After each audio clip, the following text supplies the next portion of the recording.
So hello everyone, आज हम लोग पढ़ेंगे relations between the union and the states. तो सबसे पहले हमारा शुरू होगा लेजिस्लेटिव रिलेशन से। तो लेजिस्लेटिव रिलेशन में सबसे पहले हम लोग पढ़ेंगे आर्टिकल 245 और 255 और उसके बाद हम लोग दुक्की से कवर करेंगे। तो सबसे पहले मैं आपको 245 समझा देती हूँ। 245 अपना ये बोलता है, extent of law made by parliament and the legislature of the state subject to the provision of the constitution. Parliament may make laws for the whole or any part of the territory of India and the legislator of the state may make laws for the whole or any part of the state. मतलब parliament India के किसी भी territory या India के किसी भी part के लिए लॉ बना सकता है, वेयर एज जो स्टेट लेजिस्लेचर है वो स्टेट के लिए लॉज बना सकता है।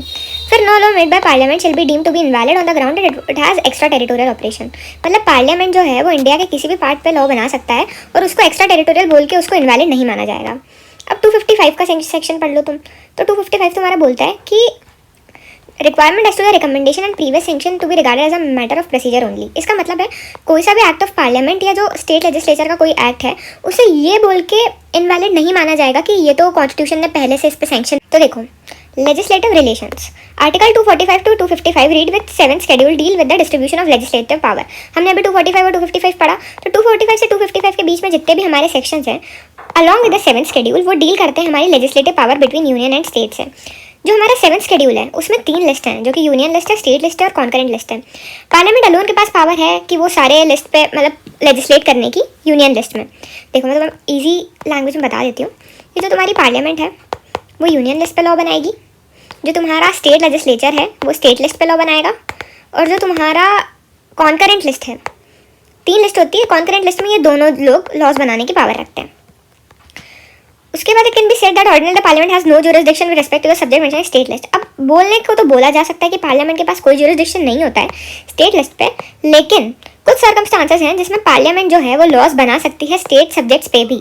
अब वो कौन से हमारे ऐसे सब्जेक्ट्स हैं, कौन से ऐसे सर्कमस्टांसेस हैं जिस पर पार्लियामेंट लॉ बनाएगी।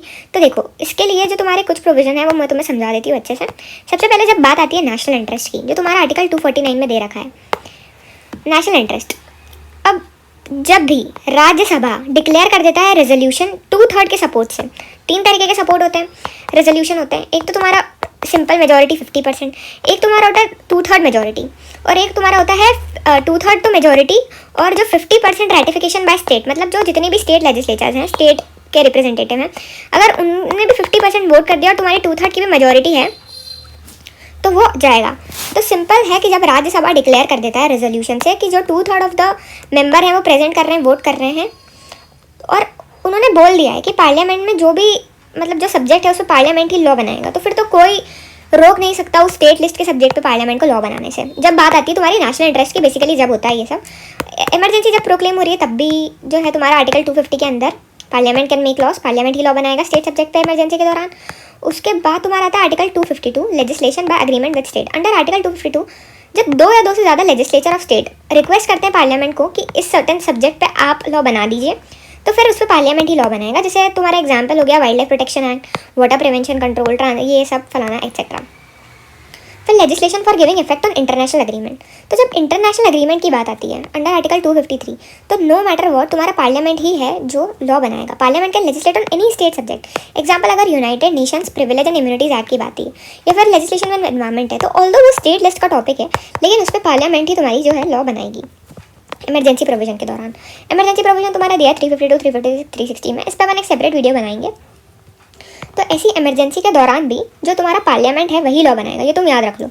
फिर residuary powers of the parliament. Parliament के पास आर्टिकल 248 के थ्रू रेसिडुअरी पावर है। Parliament has exclusive power to make any law with respect to any matter not enumerated in the ठीक है। अब ऐसा कोई सा भी मैटर है जो ऑल्दो कॉन्करेंट लिस्ट और स्टेट लिस्ट में नहीं भी है, नॉट एन्यूमरेटेड, तो भी जो पार्लियामेंट के पास 248 की रेसिडुअरी पावर से वो उस पर लॉ बना सकता है।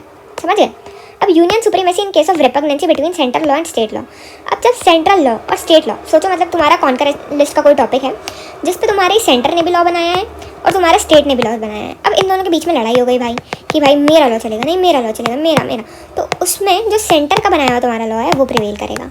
में लिखोगे कि article 245 to 255 deals with the legislative relation between centre and state along with the 7th schedule. ठीक है, सबसे पहले तुम 7th शेड्यूल को समझा दो कि the 7th schedule of the Indian constitution states that there are 3 list, union list, state list and concurrent list. In union list centre has the power to legislate the laws, in state has the power, and in concurrent list both centre and state can make the laws together.